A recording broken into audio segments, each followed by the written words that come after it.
Hello YouTube, this is Spencer. Welcome to the channel. For those that don't know, I have my own website and channel. It's called GouldArrow.com on both Facebook, YouTube, and of course GouldArrow.com. Going over a blog post I put out on March 26. It was just pictures and words. This is for the Rhino3d app that for the scanning capability, 3D scanning capability for that. That's available for modern phones with LIDAR. I think it goes all the way back a few iPhone generations, but I specifically bought recently an iPhone 15 Pro Max for its LiDAR scanning capability. This is useful for all kinds of things for creators and all that. And I tried quite a few apps on the App Store, but just by mistake, I've had this the Rhino app for years now, just to showcase, some of the 3D CAD work I've done on Rhino. And it's just kind of a newer feature over the past few years. It's been put in there. I had an older iPhone before that, and of course it didn't have LiDAR and all that for scanning things, but I was able to use this new app, the app update, the new phone, to do 3D scanning. And compared to other 3D scanning apps I tried out from the App Store, this is pretty good. Like everything McNeil makes, it's a little different than some other things, but it's very high quality and does what I need. So going over Rhinoceros for people that don't know, or Rhino, what they call it, the latest version is 8. I updated that a while back, and you can do all kinds of things with it. Very powerful software for making anything in 3D. And I'm aerospace engineer by trade and used all kinds of CAD systems. NX is my favorite outside of in that kind of environment, but I like Rhino for the personal use. It is, you got to pay for the license and all that stuff, but it's powerful for people that need it, and the interface doesn't get in your way. The system doesn't get in your way like Creo or something like that, so it does what you want, and it's pretty intuitive, I found. Going into the actual scans here, this is the from the article. I scanned an onion on there, so just showing you this in real time. There's the wireframe for it, so it's generating this mesh by doing multiple passes around an object, and it will have like completion like cardinal coordinates that will show you like, hey, you're missing something from this angle, come back to it. And there's some videos that show you how to work, but this is more for like the creators that want to use Rhino to bring in 3D objects for whatever reasons.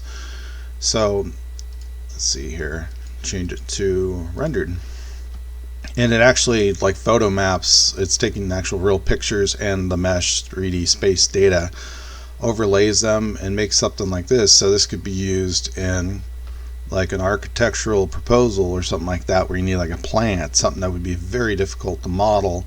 Now you can have something three-dimensional, fairly realistic, and this could be put into some sort of architectural presentation. I just use this because I saw this thing sitting growing in the kitchen by itself, and it looked like a good candidate to get 3D scanned.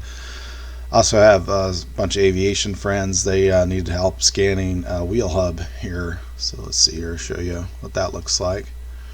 It's funny, the dirtier the surface, the better it will scan. So this is just showing like an aircraft wheel hub that I scanned for one of my friends.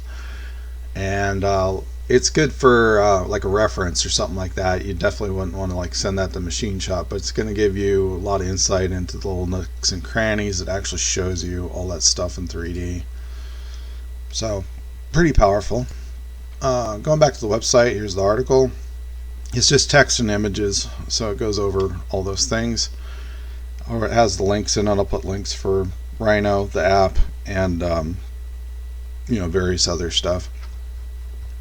But there are, if you Google search Rhino3d app, 3D scanning, there's kind of some pictures that show you how it works. It does output into the 3DM format, which is native to Rhino, but from there it can be converted to STLs and various other types of files.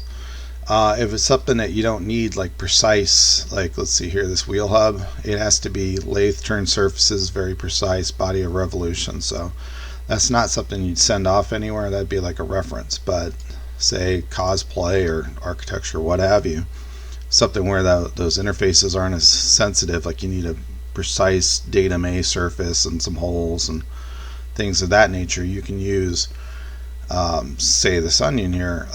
You can just get this converted from 3DM to a STL file and then send that out to a 3D printer if you needed like some sort of prop or something like that for whatever use. So hopefully this gives you a good overview of this capability within the app. For those that have never looked at Rhino before, it's I really like it, and I work with all kinds of CAD systems, so I like how they do things. The user interface is very nice. And then just this whole tie-in between a smartphone app that can scan, show 3D images or your models with people in real time, and you never know who you'll meet, what kind of opportunities you'll get. So that's a good feature to have on that app, and then it just seamlessly ties in with Rhino. Scan this on my phone, these two things on my phone, send it via cloud or something like that onto your computer, and then you can open up and go from there. So this shows you the capability, and definitely check out my blog for new updates. Also, don't forget to like and subscribe on the video. Hopefully this will help you, and best of luck. Thanks. Bye.